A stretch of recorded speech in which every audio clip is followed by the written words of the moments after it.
Good morning વિદ્યાર્થી મિત્રો, એમ છો બધા મજામાં?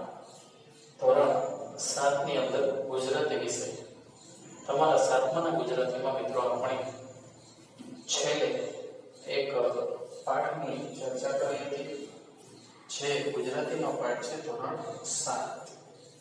7મા પાઠમાં 7મા ધોરણની અંદર આપણે એ પાઠ કોનો કર્યો હતો? વલયની અવકાશી સરળ. એનું સ્વાધ્યાય છે પાના નંબર 65. આપણે અભ્યાસ પૂરો કર્યો હતો અને સ્વાધ્યાય ચાલુ છે. તો સ્વાધ્યાયની અંદર મિત્રો પેજ નંબર 65 માં પ્રશ્ન નંબર 1 નીચેના પ્રશ્નોનો ઉત્તર લખો. પહેલો, શનિના ઉપગ્રહ ટીટાન ઉપર રાતો પ્રકાશ શા માટે છે? તો એનું કારણ પરગ્રહવાસી ખુદ પાઠની અંદર લખે છે. તો જોઈ શકો છો અહીંયા પેજ નંબર 63 ઉપર તમે ત્રીજા પ્રકરણમાં શનિના ગ્રહ ફરતે વલયો આવેલા છે. એમાંના બે વલયોમાંથી સૂર્યપ્રકાશ પરાવર્તન અને વક્રીભવન પામી એવી રીતે દુનિયા પર આવે છે કે માત્ર મોટી તરંગ લંબાઈ ધરાવતા લાલ રંગ જ અહીંયા પહોંચે. બીજો પ્રકાશ તેમણે ક્યારેય જોયો ન હતો. સમજાયું તમને? અહીંયા શનિના ઉપગ્રહ ટીટાન પર રાતો પ્રકાશ જોવા મળે છે કારણ કે શનિ ગ્રહની ફરતે વલયો આવેલા છે.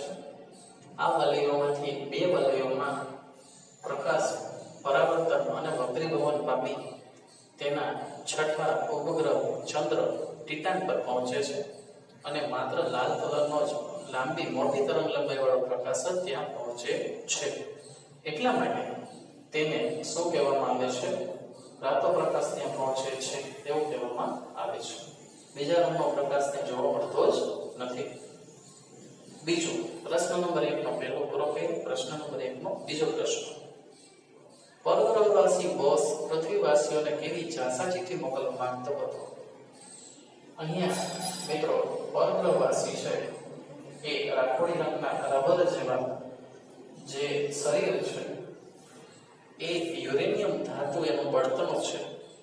એટલા માટે ચાસાચીઠીમાં એવું લખવા માંગતો હતો. સાંભળો, પરગ્રહવાસી બોસ પૃથ્વીવાસીઓને ચાસાચીઠી મોકલવા માંગતો હતો કે તમારી પૃથ્વી ઉપર જેટલો યુરેનિયમનો જથ્થો છે એટલો અમને આપી દો, કારણ કે તે અમારું મુખ્ય બળતણ છે. નહીં તો અમે પૃથ્વીવાસીઓ છે એને ખતમ કરી નાખશો. એવી ચાસાચીઠી મોકલવા માંગતા હતા. ખ્યાલ આવી ગયો? ચાલો નેક્સ્ટ. પ્રશ્ન નંબર 1 નો પહેલો બીજો કરીને હવે ત્રીજો, વલયને તેના મિત્ર પરગ્રહવાસીના કબજામાંથી કેવી રીતે છૂટ્યા? વલય અને તેમના મિત્રો પરગ્રહવાસીઓના જાસામાંથી છૂટી ગયા કારણ કે જે વલય પાસે ટોર્ચ હતી જેમાં સફેદ પ્રકાશ નીકળતો હતો અને પરગ્રહવાસીઓ છે એ માત્ર લાલ પ્રકાશથી જ પરિચિત હતા. કોઈ બીજા રંગનો પ્રકાશ અમને જોયેલો ન હતો.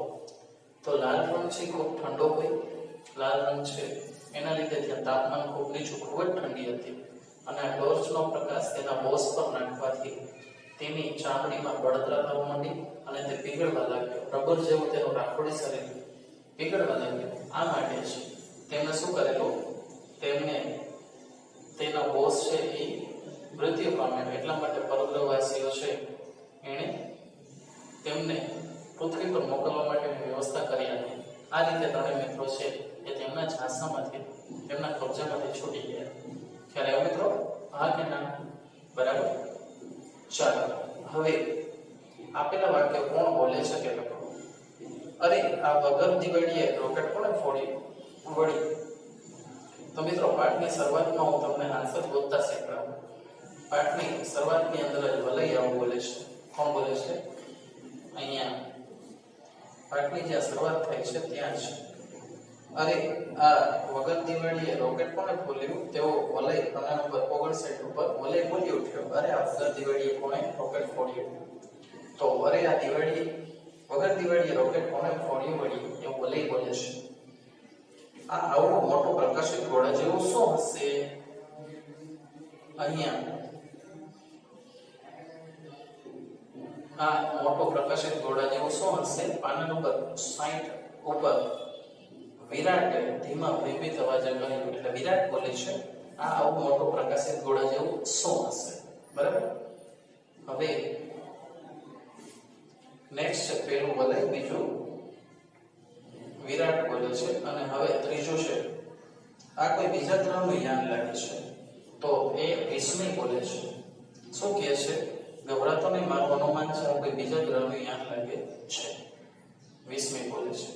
એના પછી પેજ નંબર 4 ઉપર ફરીથી બરાબર ચોથું વાક્ય છે પેજ નંબર, એની અંદર હું નીચે જઈ મારા મમ્મી પપ્પા અને કાકાને જગાડું.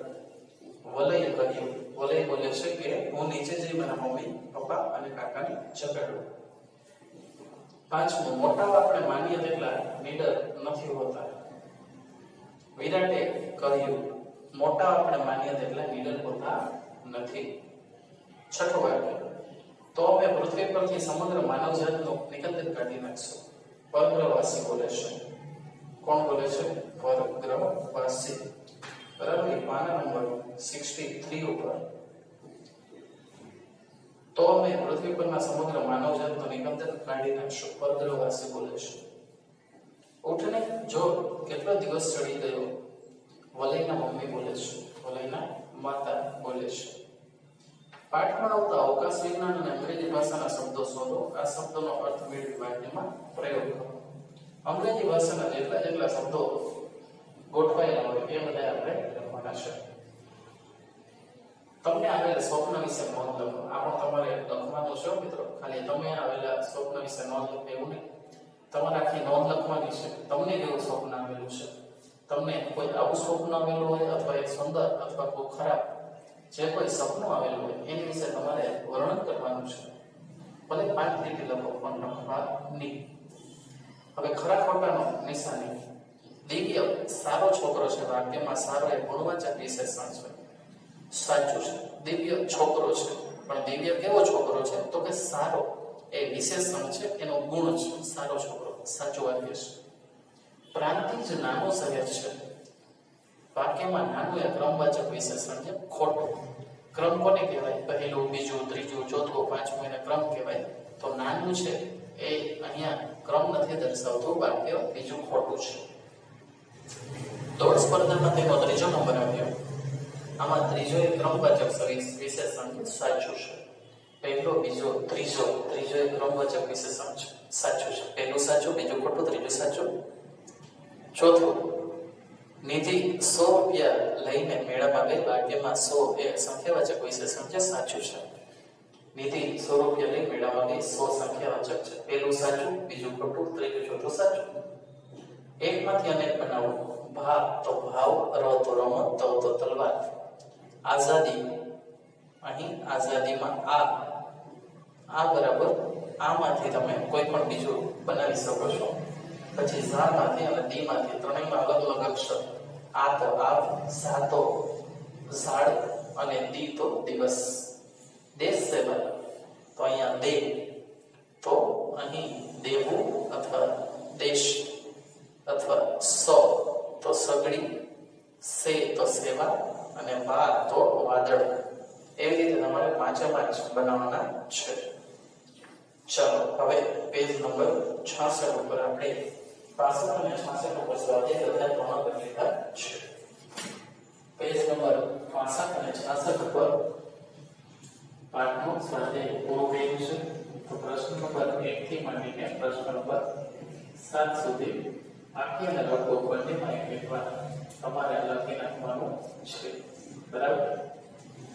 આ તમારો હોમવર્ક છે. બાકી અને લઘુ મેં એક વાર લખી નાખવાનું છે. તો ચાલો મિત્રો હવે મળશું આવતા નેક્સ્ટ વિડીયોમાં. ત્યાર સુધી બધા જ ઘરે રહો, સુરક્ષિત રહો. Thank you.